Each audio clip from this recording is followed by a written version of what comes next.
dia, bom dia, bom dia, bom dia. Bem-vindos, bem-vindos. Satisfação estar aqui, apresentando mais uma edição do BLB Debate, BLB Debate 2025. Sejam bem-vindos. Tivemos mais de 500 inscritos, então a expectativa é grande para esta manhã. Gostaria desde já de agradecer o tempo de cada um de vocês, separar esse tempinho para estar aqui conosco. Esse evento, o BLB Debate, que é um evento que nós prestigiamos muito aqui na BLB, a gente pensa sobre ele, como construir, como vai ser o BLB Debate desse ano, Desde já do último evento, a gente já começou a pensar como seria a próxima edição. Esse evento que tem como objetivo trazer uma informação relevante, uma informação que realmente possa fazer diferença. Assim que terminar essa edição, vocês falam, poxa vida, a BLB me trouxe essa informação, o especialista da BLB conseguiu trazer de fato uma contribuição, algo que eu vou conseguir colocar em prática, algo que eu vou conseguir provocar aqui dentro da empresa, uma discussão, algo que realmente vai agregar, seja porque vai trazer um benefício, seja porque vai me chamar a atenção aqui em relação a algum risco, Então, nós separamos 4 grandes temas, 4 temáticas para que os nossos especialistas possam desenvolver aqui nessa manhã. É pouco tempo, tá? Mas essa é a proposta do evento mesmo, ser um evento objetivo, dinâmico, rápido e realmente a gente trazer a informação que importa, tá? Nós temos aqui pessoas, clientes, amigos, parceiros, quero desde já agradecer cada um de vocês, pelo tempo. Temos clientes aqui de alguns estados, São Paulo, Minas, tem um pessoal também do Rio Grande do Sul, Mato Grosso, Goiás. Então, obrigado por estar nos prestigiando, tá? Eu estou falando de Minas Gerais, inclusive estou aqui na sede de um dos nossos clientes, mas temos também o Robson, que está lá, que está em Goiânia, vai participar de lá. Nós temos profissionais também no nosso escritório em São Paulo. Então, hoje, a tecnologia nos proporciona isso, Que coisa boa. Nós teremos quatro temas, Nós vamos falar sobre reforma tributária, tá? Nós teremos ali 3, um dos nossos sócios, mais 2 especialistas ali, 2 gerentes da nossa divisão tributária, que vai debater sobre esse tema, um tema, acho que um dos mais relevantes aí da atualidade, muitas mudanças aconteceram esse ano, muitas novidades, Depois, uma variação desse tema, nós vamos falar especificamente sobre holding, tá? Aliás, eu vou começar com esse tema e depois a gente vai para o tema da reforma tributária. Depois nós vamos desenvolver também alguns assuntos relativos à norma contábil, normas contábeis e FRS. Vamos trazer algumas atualidades ali, falando sobre FRS 18, sobre normas de sustentabilidade, uma continuação da temática que a gente desenvolveu o ano passado, e vamos também fazer um retrospecto das principais mudanças ocorridas aí nesse ano, 2024, já impactando 25, e também vai impactar as decisões daqui em diante, sobre jurisprudência, sobre alguns julgados, CARF, judiciário.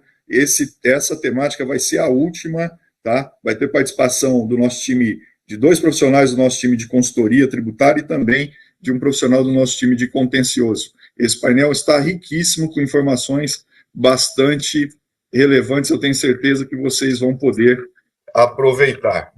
Então, espero que vocês aproveitem. Podem nos mandar pergunta pelo chat, tá? Nós teremos um profissional fazendo uma curadoria. Os painéis têm um tempo relativamente curto, Mas a ideia é a gente separar ali um tempinho no final e a gente escolher ali aquela pergunta que possa ser de interesse da grande maioria, E para que a gente possa ter ali um pouquinho de interação com vocês. Ok? Então, vamos já para o nosso primeiro painel, nós vamos falar sobre o impacto da reforma tributária nas estruturas de holdings, Holdings de participações, holdings patrimoniais, e para contribuir com esse painel, eu vou estar debatendo com ela, né, ali, né, trazendo algumas provocações. Eu quero convidar aqui a doutora Lisa Azevedo. Doutora Lisa Oi, Rodrigo, bom dia, tudo bem? Bom Obrigada. dia. Bom dia, pessoal, todo mundo que está presente. Agradeço aqui igualmente, faço ressalvas aqui com o Rodrigo, agradecemos a presença de todos. E vamos lá iniciar os nossos debates, que a gente tem bastante assunto. É isso aí. Doutora Lisa, ela é sócia da nossa divisão, né, de consultoria societária e patrimonial, responsável pelos trabalhos, pelos projetos de planejamento sucessório, combinado com proteção, governança, né? Ela que é responsável pela elaboração dos acordos de acionistas, governança familiar, corporativa. Então, a holding, né, patrimonial, ou a holding de participação, ou seja, holding está muito presente no dia dela e do time dela, né? A gente aqui na BLB desenvolve bastante trabalhos dentro desse contexto. E nós queremos aqui, né, Liz, desenvolver essa temática sobre a holding, porque esse ano, principalmente nas redes sociais, gerou-se muita polêmica, né, em função das mudanças que algumas que já aconteceram, outras que estão por acontecer, mas gerou-se muita polêmica sobre a efetividade das holdings, né? Então, nós vamos falar bastante sobre isso, desmistificar isso, muitos clientes pedindo a nossa opinião acerca disso. Poxa, meu planejamento não tem mais validade, então aquilo que nós fizemos não faz mais sentido, né? E até mandando os links aí das redes sociais, né? Enfim. Então, nós vamos desmistificar isso, né, Liz? Exato. Mas antes, só fazer um recorte, né, Liz? Nós vamos falar sobre o impacto da reforma tributária nessas estruturas de holding, nesses planejamentos patrimoniais, sucessórios, sobre duas perspectivas, né? Então, nós temos já a reforma tributária que está aprovada, que é a Lei Complementar 214, que institui IBS e CBS, né, que nós temos aí um cronograma, não vou entrar no detalhe, porque nós vamos ter um painel falando só sobre isso. Então, isso já trouxe um impacto na tributação das atividades dessas holdings. Legal, vamos falar sobre isso. Outro impacto que está previsto para acontecer, que está dentro do PL, do Projeto de Lei 108, que tem como tema principal a aprovação do comitê gestor, ou seja, é o órgão que vai regulamentar, que vai administrar, que vai gerir o IBS e CBS. Então, dentro desse projeto de lei, a gente tem mais uma mudança ali, essa sim, bastante impactante, relativa ao ITCMD. Já tivemos uma que aconteceu no âmbito da Lei 214, que veio, né, com a tributação de IBS e CBS, mas também tem uma disposição ali para aumentar a alíquota do ITCMD, e agora vamos ter mais uma no PL 108. Então, para trazer mais informações aqui, com a palavra, doutora Liz, mas já, Liz, já começa dizendo para nós qual a opinião, né, sua, do seu time, da BLB, sobre essa questão da eficácia, da legitimidade de se constituir holding ou não. Holding ainda faz sentido nos planejamentos sucessórios, patrimoniais, familiares? Com certeza, Rodrigo, e a gente não tem dificuldade em dar uma resposta tão certeira, né? Porque a constituição de uma holding, ela vai muito além da economia tributária, né? Que muitas vezes nossos clientes é um dos principais aspectos. E o que a gente vai ver hoje, ao longo aqui dessa explanação e de todo o painel que temos ao longo desta manhã, é que a economia tributária, ela continua acontecendo. Né? Então, um ponto muito relevante que você trouxe é essa importância de constituição de holding. Né? Nós constituímos uma holding para qual finalidade? Né? Então, para a gente saber a respeito da eficácia e da validade de a gente continuar fazendo um planejamento de holding, ou aquele que já tem um planejamento instituído, se vai continuar tendo validade, é importante a gente entender por que constituímos esse tipo de sociedade. Né? Acredito que aqui o nosso público tem um conhecimento que holding não é um tipo societário, é meramente uma nomenclatura que a gente utiliza para uma sociedade que pode ser do tipo limitada ou SA, e que controla alguma coisa. Como você disse, pode ser um controle de participações ou um controle de um patrimônio, né? Entendamos aí um patrimônio imobiliário, por exemplo. E, basicamente, né, na maioria das vezes, as famílias nos procuram para fazer planejamento, preocupados com a sucessão desse patrimônio e com, de certa forma, uma economia tributária, né? E como você já disse, com as mudanças legislativas que a gente teve com a reforma, a gente já tem alguns impostos que até o presente ano não incidiam, né, na holding, né, que é o IBS e CBS, principalmente quando a gente fala ali das atividades imobiliárias, né, uma holding que tenha como atividade a compra, venda e locação desses bens imóveis que estão dentro deste veículo, vão ser tributados daqui para frente em IBS e CBS. Mas, como a gente já mencionou, a holding vai muito além do aspecto tributário. A gente vai ver que a gente continua tendo economia, mas a holding ela continua sendo altamente efetiva para a gente fazer uma sucessão em vida do patrimônio, ter economia tributária, não só nessa questão das atividades aqui que a gente vai ver, mas também do quesito da transmissão do patrimônio em vida, né? Quando a gente tem, então, como imposto incidente, o ITCMD na doação das cotas dessa sociedade.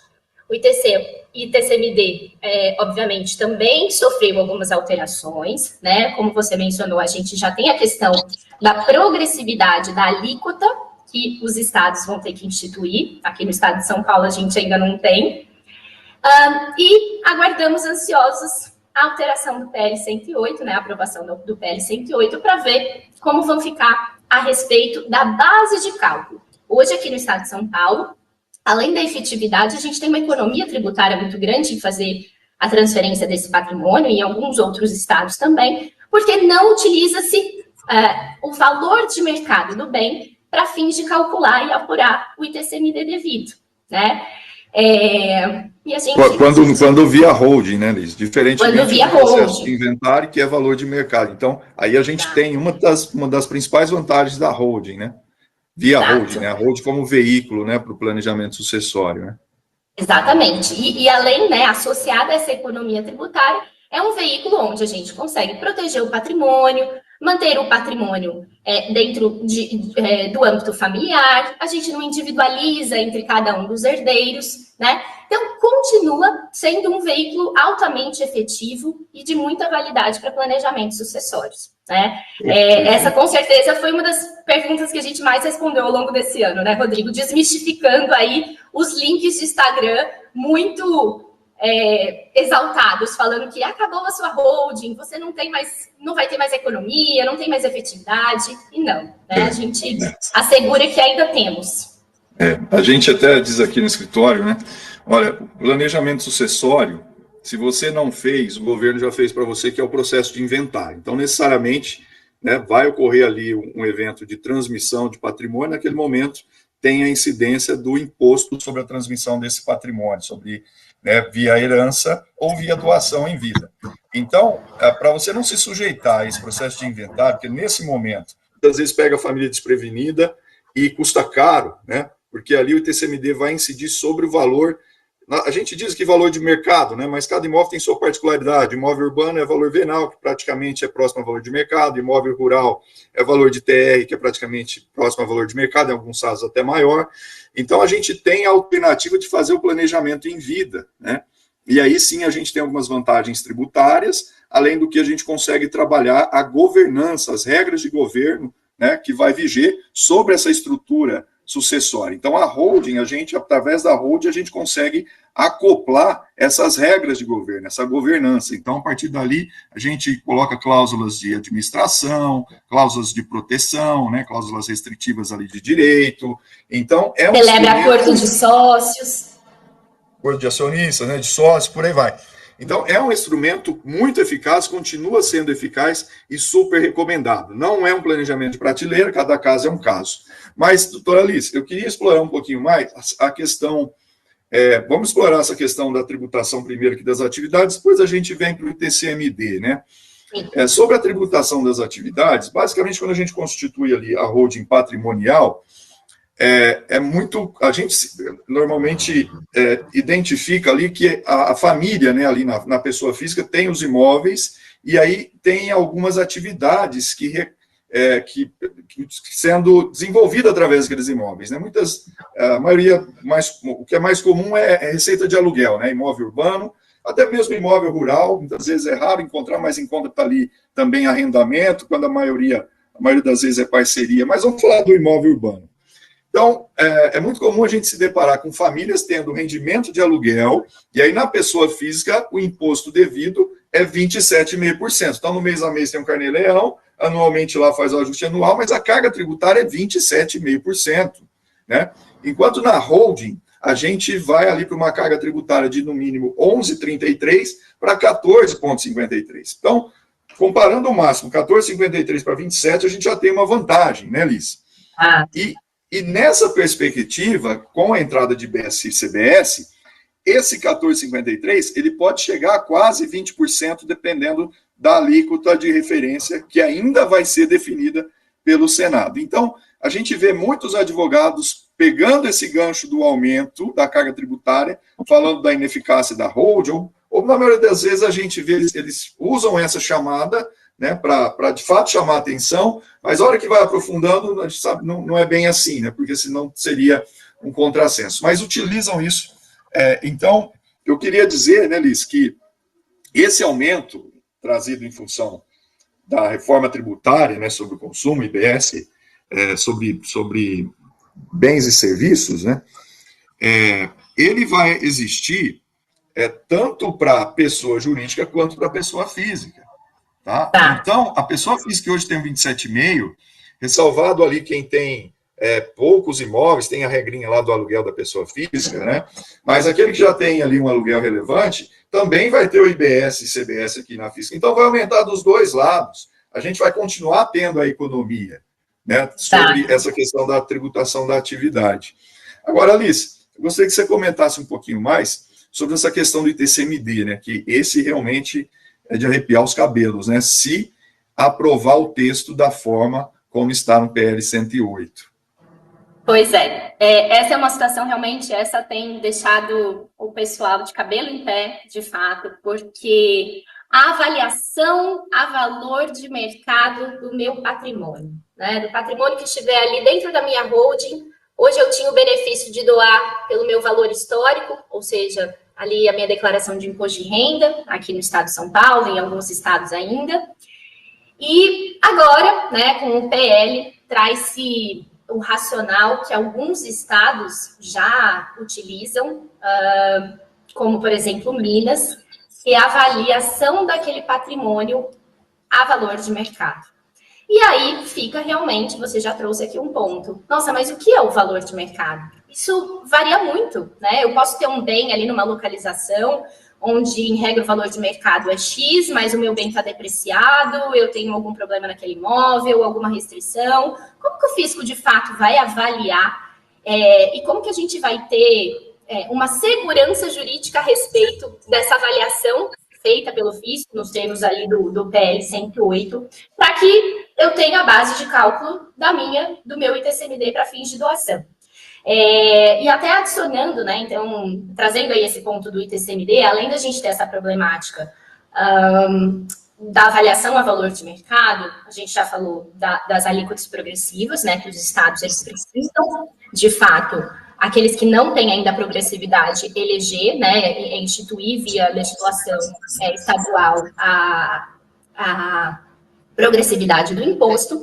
E acho que algo que é importante a gente destacar, que, casado a todos esses itens, né, e todas essas aprovações legislativas decorrentes da reforma tributária, que impactam aqui na questão patrimonial, né, sobretudo do ITCMD, mas também de outros impostos, como a gente vai ver daqui para frente, é a criação do SINTER e do CIB, né? Isso, de certa forma, vai contribuir para que, em algum momento, né, depois de implementado toda essa estrutura do CIB e do SINTER, os estados, o governo federal, né, os municípios, eles têm uma base de dados consolidada a respeito de quanto vale aquele imóvel, né? Então, basicamente, o SINTER ele é o sistema de gestão que vai integrar em um único ambiente os dados cadastrais, geoespaciais, fiscais e jurídicos dos imóveis como um todo.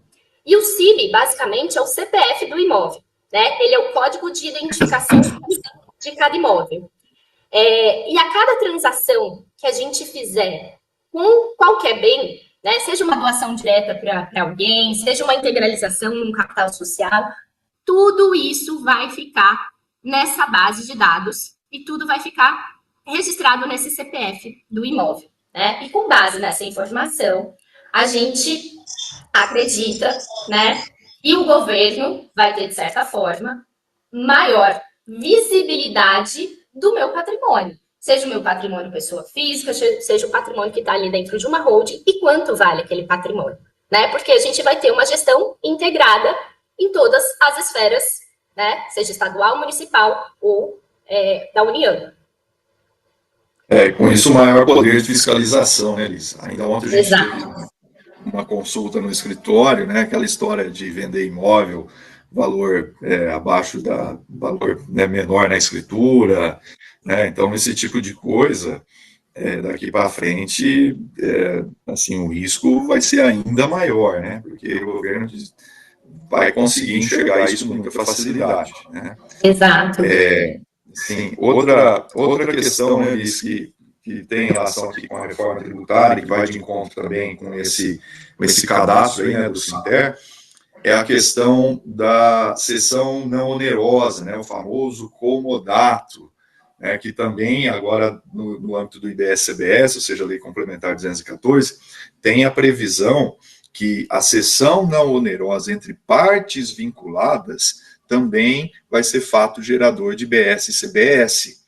Né? Então, essa também é uma previsão que tem gerado já bastante polêmica, porque é muito comum, muitas vezes, nas estruturas empresariais, a gente identificar esse tipo de situação. Né? Às vezes, o imóvel está aqui em uma determinada empresa, numa holding, mas está sendo explorada por ali uma pessoa física, simplesmente via comodato. Né? Então, havendo essa vinculação, sendo ali, né, pessoas, partes vinculadas, né, pessoas ali que têm ali um grau parentesco, faz parte ali de um grupo econômico, vai ter que tributar também esse tipo de operação. Então, mais o impacto trazido aqui pela reforma tributária no âmbito do IBS-CBS. Então, mais um detalhe que a gente tem que se preocupar, rever os planejamentos estão sendo revistos nesse sentido, mas mesmo assim, né, Liz, o planejamento sucessório em vida via hold, ou seja, utilizando a hold como veículo, né, considerando todos os benefícios que a Liz já comentou aqui, seja para a gente ter condições ali de utilizar esse veículo para a gente acoplar, né, ali uma estrutura de governança, seja trabalhar o aspecto de proteção desse patrimônio, seja o aspecto de economia tributária, ainda justifica olhar para isso com bastante carinho, com bastante atenção. É isso que faz as grandes famílias, né, os grandes patrimônios, já fazem isso há séculos, né? E a gente fica feliz até quando esse assunto ele ganha, né, mais visibilidade, os clientes perguntam mais, porque de fato é um planejamento eficaz. Né? É claro que tem que verificar as particularidades ali, caso a caso. Como você disse, não tem receita de bolo, né, Rodrigo? E a gente precisa analisar caso a caso. E nós gostamos realmente desse debate, se holding é efetivo ou não, porque a gente tem uma certa experiência, né? Óbvio que precisa ser analisado caso a caso, mas de fato a gente continua defendendo que é um veículo que congrega muitos benefícios, né? Não só o benefício tributário. E puxando um pouco o gancho aqui na questão do IBS, do CBS, da cessão não onerosa, esse foi outro ponto que bombou nas redes sociais, porque todo mundo começou a divulgar que, uma vez que eu integralizo o meu bem imóvel, né, meu apartamento, minha casa de uso particular na minha holding, eu vou ter que passar a pagar uma espécie de aluguel, né, sobre esse imóvel, que até então não tinha custo nenhum. Né? E aí a gente sabe que, na verdade, esse dispositivo, né, e até incidente também do próprio imposto de renda, esse dispositivo é de uma lei antiga, mas o que acontecia? A Receita Federal não tinha visibilidade do valor daquele bem, ela não conseguia apurar, ela não tinha cadastro suficiente para saber quanto também valia aquele bem e vir querer me cobrar ali algo que já estava numa legislação antiga. E hoje, né, com o Sinter e com o CIB, a gente também vai ter mais clareza a respeito disso, por isso reacendeu, né, essa história aí da cobrança de um suposto valor para eu morar na minha própria casa. Óbvio que foi transferida para uma holding, né? Mas a gente vai ver que também tem solução para isso, né? Então, pensando nas estratégias futuras, tem caminhos também para serem pensados a respeito. Sim, sim, exatamente. O entendimento do fisco, né, com essa história da cessão não onerosa, ele falou, você pode até não pagar aluguel aí, né, entre vocês aí, partes vinculadas, tudo bem, a questão do comodato é uma disposição lá do Código Civil, só que isso é uma hipótese de fornecimento de bem, e aí eu quero o meu quinhão. Então, com base aqui no valor de mercado, né, no caso do imposto de renda, tem previsão lá que é 10% do valor venal, né? Então, eu quero aqui a minha parte. Então, ele vai querer cobrar o IBS, o CBS. O imposto de renda, apesar de ter essa previsão, é antiga, mas a gente não vê isso acontecer. A Receita não tem cobrado. Acredito eu, até porque ela não tem instrumentos, seja para identificar, né, para cobrar esse tipo de situação. Mas, doutora Alice, vamos explorar um pouquinho mais, porque nós temos verificado que está havendo uma corrida para constituir holding e fazer a doação, fazer a sucessão ainda dentro deste ano, né?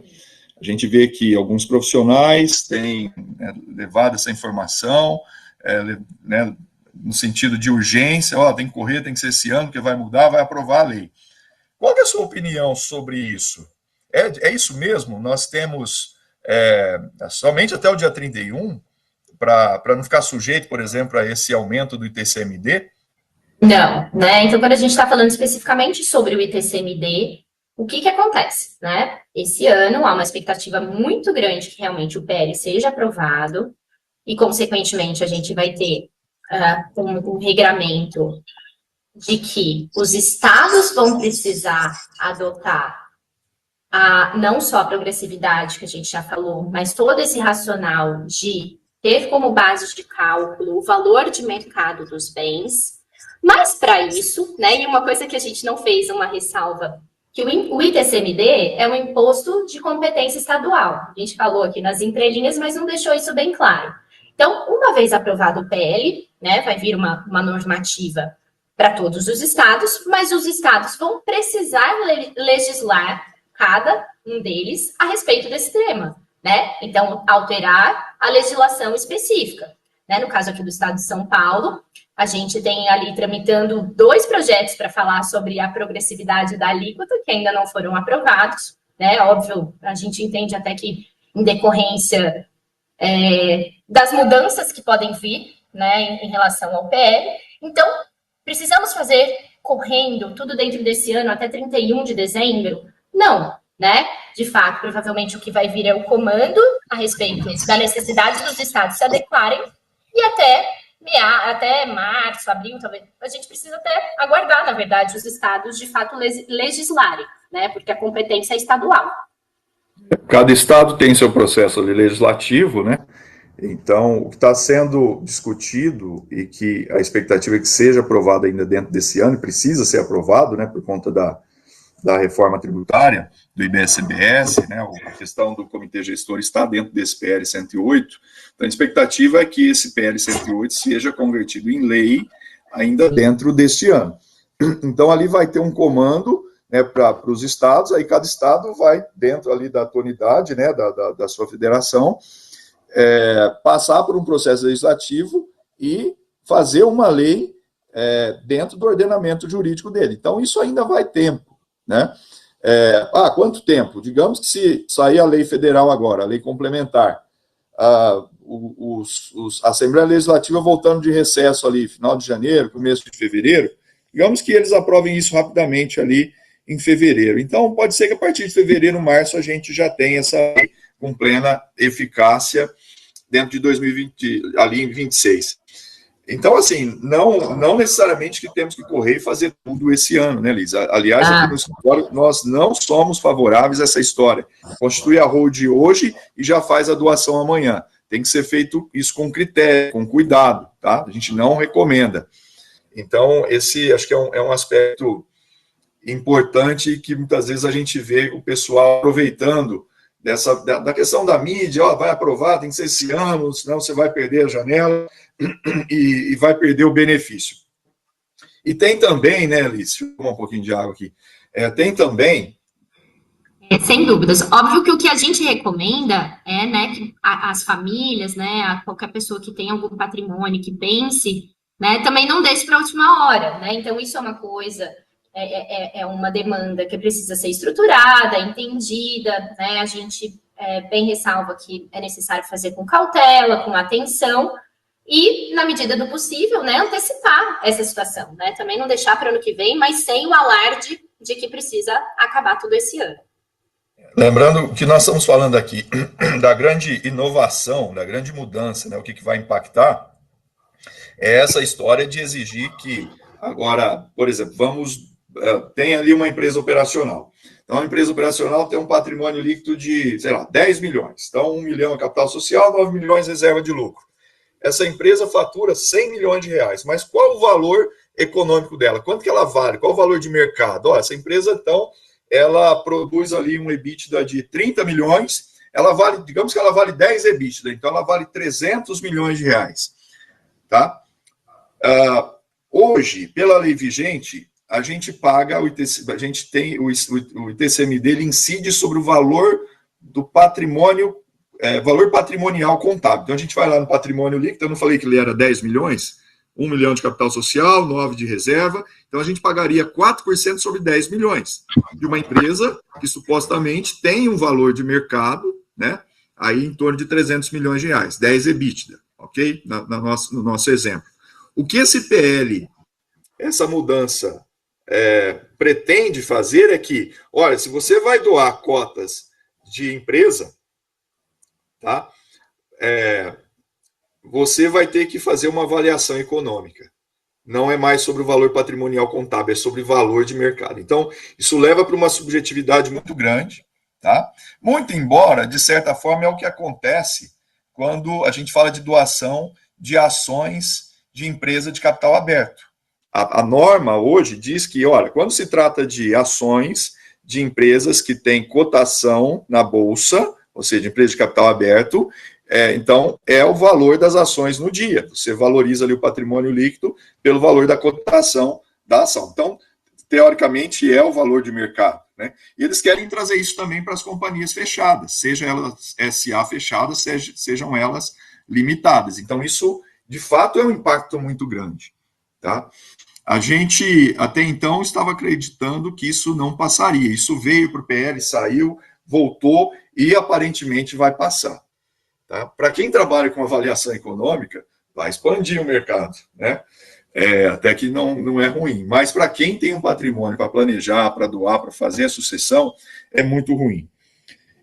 Esse é o impacto, né? Agora, em se tratando de holding patrimonial, que assim não tem atividade ali empresarial, não tem o drive de valorização não é múltiplo de EBITDA, né? Ela tem ali imóveis, tá? Mas aí a holding patrimonial, os imóveis normalmente são colocados pelo custo de aquisição. Então está lá na pessoa física, lá 10 imóveis de 100 mil, então eu tenho 1 milhão em imóveis, 10 imóveis de 100 mil, a gente coloca na empresa, na holding, pelo custo de aquisição. Então nós vamos ter um capital social de 1 milhão. Mas a gente sabe que esses imóveis valem 10 milhões de reais valor de mercado. Hoje, em São Paulo, a gente paga o ITCMD, fazendo planejamento em vida, sobre 1 milhão. Né? Outros estados já exigem que tem que ser a valor de avaliação desses imóveis. Minas Gerais, aqui o vizinho, ou melhor, aqui onde eu estou, em Minas, estou em Uberlândia, aqui eles já fazem uma avaliação. Você está doando cotas de uma holding? Deixa eu ver aqui o que você tem dentro do balanço. Me dá aqui as matrículas. Aí eles vão lá para um processo administrativo, eles fazem a avaliação normalmente ela é até maior do que o valor venal, do que o valor lá do VTN, se tratando de imóvel rural, e aí ele falou que era o ITCMD sobre, então, o valor de mercado. Então, isso já acontece nas holdings patrimoniais, e agora provavelmente vai passar a acontecer nas holdings de participações, nas empresas de participações, na doação de cotas, e aí isso casa com aquela ideia do Sinter também, né? Parece que está tudo regimentado. Eram tudo interligado, né? Tudo Acho que dessa vez conseguiram realmente trazer não só com ali os primórdios da reforma, demais institutos, né, para que tudo se amarrasse, né? Então hoje a gente vê que realmente o cerco está sendo fechado, né? Então, de fato, a gente tinha focado aqui um pouco mais nessa questão da sucessão do patrimônio das holdings imobiliárias, e você tinha até chamado ali a atenção para o PL 108, e assusta muito, né, quem realmente tem participação societária, quem é dono de uma empresa operacional, saber que a transferência do seu patrimônio, né, daquelas holdings, daquelas cotas, daquela sociedade, vão ser, talvez, futuramente tributadas pelo meu valor econômico, né, que é uma projeção futura até, né? Então, é realmente algo que gera bastante preocupação. Ulisses, e qual a sua opinião sobre, por exemplo, a emenda constitucional, uma emenda lá na Constituição, acima até da lei complementar em termos de hierarquia de norma, foi alterada, obrigando, né, os 9 estados, então dos 27, somente 9 ainda não adotam a alíquota progressiva, a alíquota máxima de 8%, todos os demais estados já adotam, né, São Paulo é um do que não adota, é 4%, Minas Gerais é 5%, Pará é 2%, então tem 9 estados ali que não adotavam. Então, a emenda constitucional 132, ele, olha, acabou essa história aí, todos têm que adotar a tabela progressiva, a alíquota máxima de 8%. Você pode até começar com 2%, mas tem que ter um teto, tem que ter aí uma faixa que você vai tributar 8%. Só que São Paulo não introduziu isso no ordenamento, né? A gente ouve até aqui algumas informações que não fez isso porque que vão mexer, aumentou a arrecadação, está uma corrida, né, de planejamento sucessório, o pessoal está recolhendo TCMD, está entrando dinheiro no caixa do Estado, não vou mexer. Né? Se eu mexer, provavelmente isso vai diminuir. Você acha que isso pode acontecer com o PL 108 também, os estados demorarem para aplicar essa alteração? Eu acredito que sim. Né? De fato, os estados têm sido beneficiados por essa procura, né?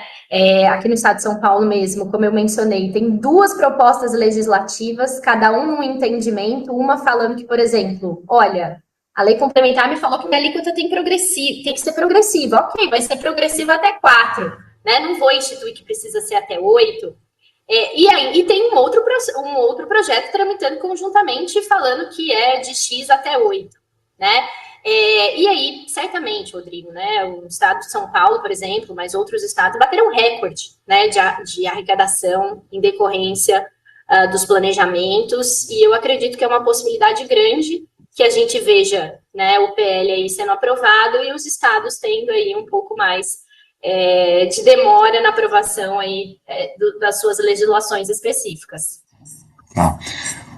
Liz, o nosso tempo já está terminando e eu prometi aqui para a Marina, que é do nosso time de comunicação, que eu ia ser britânico aqui com o horário.